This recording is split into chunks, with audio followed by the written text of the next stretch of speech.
자, 2025년 10월 31일 11시 20분 금요일 비가 내리는 계속 비가 내리는 그 시절이에요. 우기철이에요. 힉소스 왕조가 퇴출된 후 3년이 지났을 때 1581년 총리 요셉이 사망하고 4년 후의 일이에요. 총리 요셉이 사망하고 4년 후 총리 요셉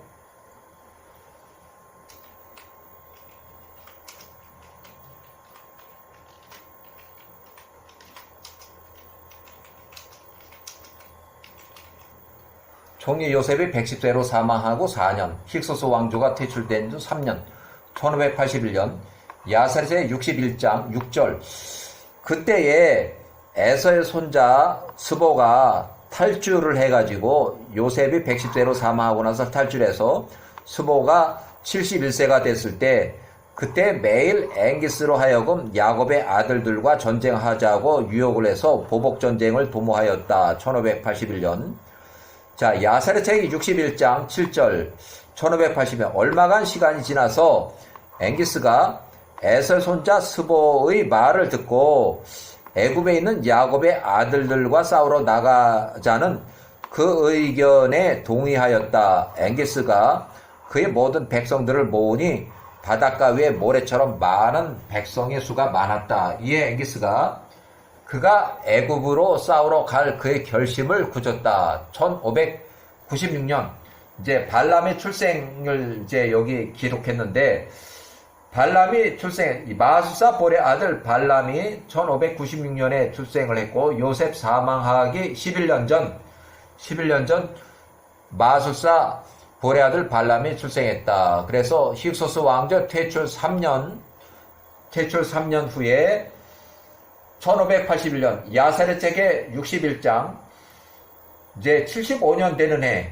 그러니까 이집트 이주 후 75년 되는 해, 이집트 이주 후 75년 되는 해,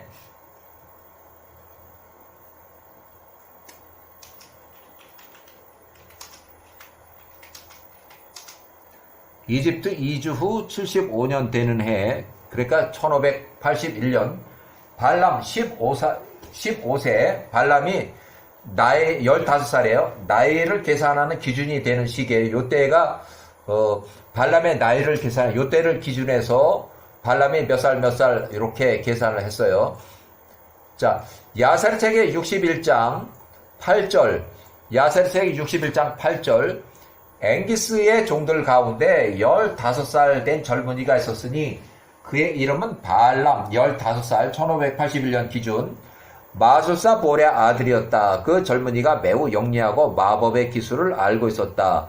1580년 야사렛의 61장 9절 앵기스가 마술사 볼의 아들 발람에게 말하되 내가 내게 간청하노니 우리를 위해서 우리가 이제 전쟁하러 나가는데 내가 마술로서 마법을 시행하라. 그러니까 점을 치라는 얘기예요. 우리가 지금 나가고 있는 이 전쟁에서 누가 이길 것인지를 내가 알아맞추라. 이렇게 해서 야사렛의 61장 10절 마수사 볼의 아들 발람이 15살이 그에게 밀랍 양초를 가져오라고 했다.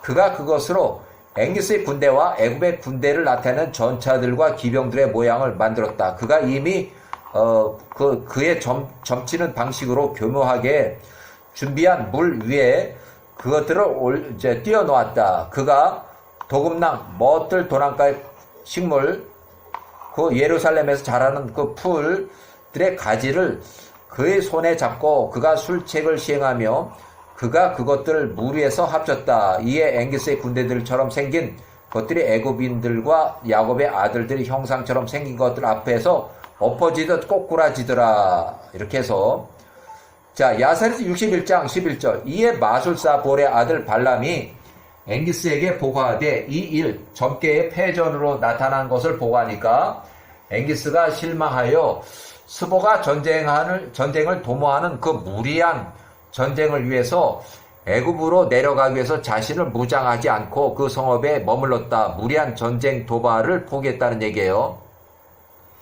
61장 12절 엘리바스의 아들 스보가 보니까 앵기스가 절망을 하여 애굽인들과 전쟁하러 나가려고 하지 않더라. 에서 손자 스보가 아프리카 앵기스로부터 달아났다. 그가 나아가서 시팀의 땅에 이르렀다. 무리한 전쟁을 도모하다가 출전하기 직전에 마술사 볼의 아들 15세 젊게 패전으로 나타나서 이집트 18왕조하고 전쟁을 포기한 상태. 잘못하면은 여기서 앵기스가 화가 나 저놈을 때려 죽일 수도 있는 상황에 에서의 손자 스보를 잡아서 죽일 그 상황이에요.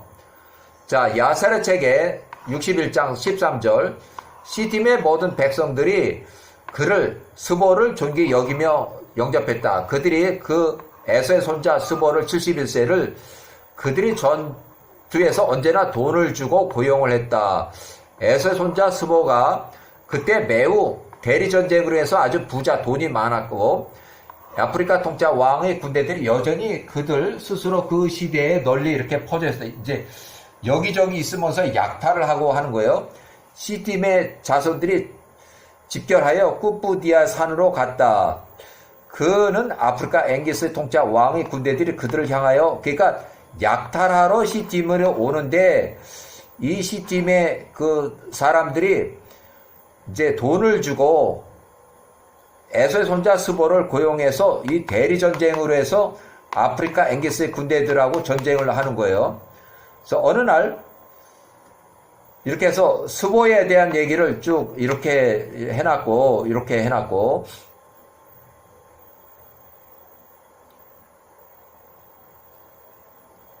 해서 스보가 대충 이제 대리전쟁으로 해서 돈을 이제 많이 모으고 그렇게 해서 결국 2년 후에는 스보가 이 C팀의 통치자가 돼요. C팀의 통치자가 돼요.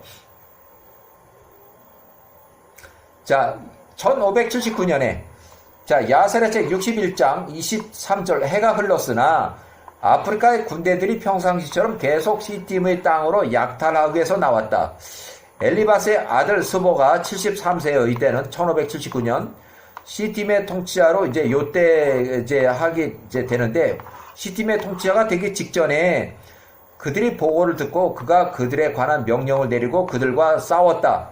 그들이 그 앞에서 달아났다. 그가 C팀의 땅을 그들로부터 구했다. 그래서 통치자가 되기 직전에 이 아프리카 군대, 앵기스의 군대에 그 약탈을 하기 위해서 나온 그들을 이제 쳐부셨다는 얘기예요.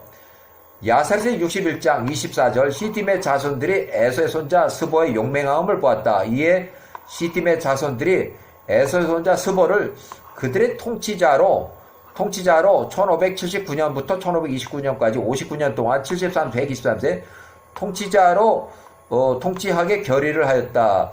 그를 C팀의 통치자 왕으로 삼았다. 1579년 73세 이에 그가 그들을 관리하는 통치자가 되었고 그가 통치하는 동안 그들이 두발 자손과 그 주변의 섬들을 정복하기 위해서 나갔다. 자, 이렇게 해서 1579년 61장 25절 그들이 통치자 왕 에서의 손자가 그들이 선두에 섰고 그들이 두발과 그 섬들과 전쟁을 벌였다. 그들을 정복했다. 그들이 전투에서 마치고 돌아왔고 그들이 그를 위하여 그 정부를 새롭게 구성하였다. 그들이 그 에서의 손자 스보를 위해서 그의 통치자 왕궁과 자리를 위해서 큰 궁전을 건축하였고 그를 위해서 큰 통치자 왕이 앉을 자리를 만들어 주었다. 에서의 손자 스보가 C팀의 온 땅과 이탈리아의 땅을 50년 동안 통치하였다. 이렇게 해서 그 후에 1529년 이때 이제 스보가 사망한다는 그 얘기예요. 일단은 여기까지 스보가 어떻게 C팀의 통치자가 됐는지를 기록하고 있어요.